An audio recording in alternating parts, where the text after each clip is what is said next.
Hello, welcome back to another edition of Technique Tuesday. Today we're going to be looking at the incline bench, which is going to be a lot like the flat bench with a couple different variations. So I'm super excited about it. Couple things, before we get started. Thank you again to those who took advantage of our sale and ordered some shirts online. They should be on their way right now. So, definitely post a pic once you get them. If you didn't have the time to take advantage of our sale, don't worry, we'll be doing more. And if not, our t-shirts are still up on the website and they're still pretty cheap, in my opinion. So with that being said, let's get right into it. All right, first thing I want to go over is the bench. If you're going to perform an incline bench or any of the other bench variations, it's important that we talk about your bench and how you're using it. So there's 4 different kinds of benches. There's a flat bench, which is going to look like this, except you're not going to be able to change its position. There are 2 different kinds of adjustable benches. The kind that can only adjust from flat to almost vertical in its position. And then there's the kind that I have here today, actually, that can have full range of motion all the way up to this position, back to flat, and a couple other in between. And then also a decline, which is good. And it has some foam pads on the end, so you can be in decline comfortably. And then there's some benches that are always in decline. So with that being said, if you're going to do an incline bench, you're going to need a bench that is either a full range of motion like this one, or can go up to incline. Please don't use a flat bench and put it on weights to make it incline. That's super dangerous, not worth it. There's much other ways of getting a good incline bench set in. So the reason why benches can move like that is because the higher you are, you're using a different set of muscles. So when you're all the way up here, you're using just your tops of your pectorals and your shoulders and your rotator cuffs. And as you move down, you start to use more and more of your chest muscles until you get to flat, where you're using pretty much all your chest muscles along with some shoulders, rotator cuff, and lat.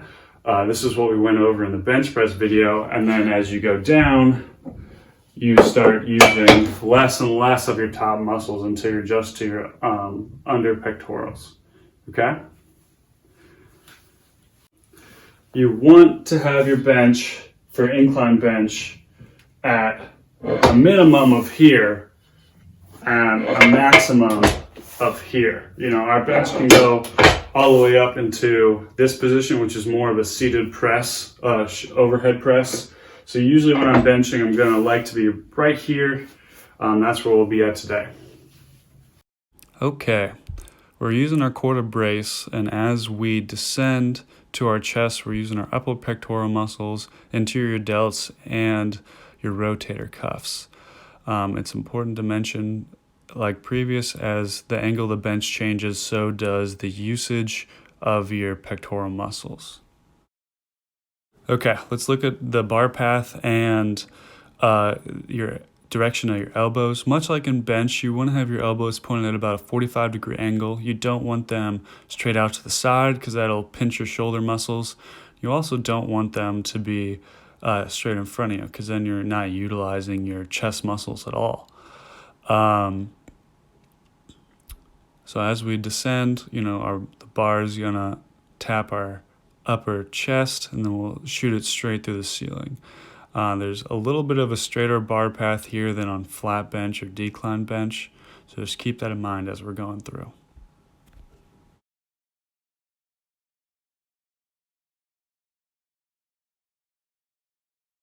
Okay, we should keep in mind that while this is mostly a chest exercise, we're engaging our core and our back a little bit, and I crop my shirt here so you can see that I'm keeping a neutral spine and not sort of pressing my lower back into the bench here, which is important for engaging your lower back and having a healthy spine.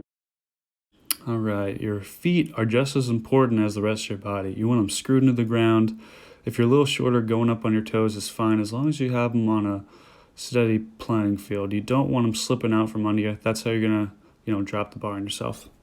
So I don't have dumbbells, but at the home gym, if you have a kettlebell or a pair of kettlebells, you can do some isometric single arm incline bench or some double arm incline bench, just like this. It's great for looking at the arm path. And never tried using a band, but after trying this, it seems like a good alternative. It's great, especially on the descend and keeping a constant tension. Lastly, if this is the best way to get an incline bench at home, is just to do decline push-ups. All right, well, that's the incline bench.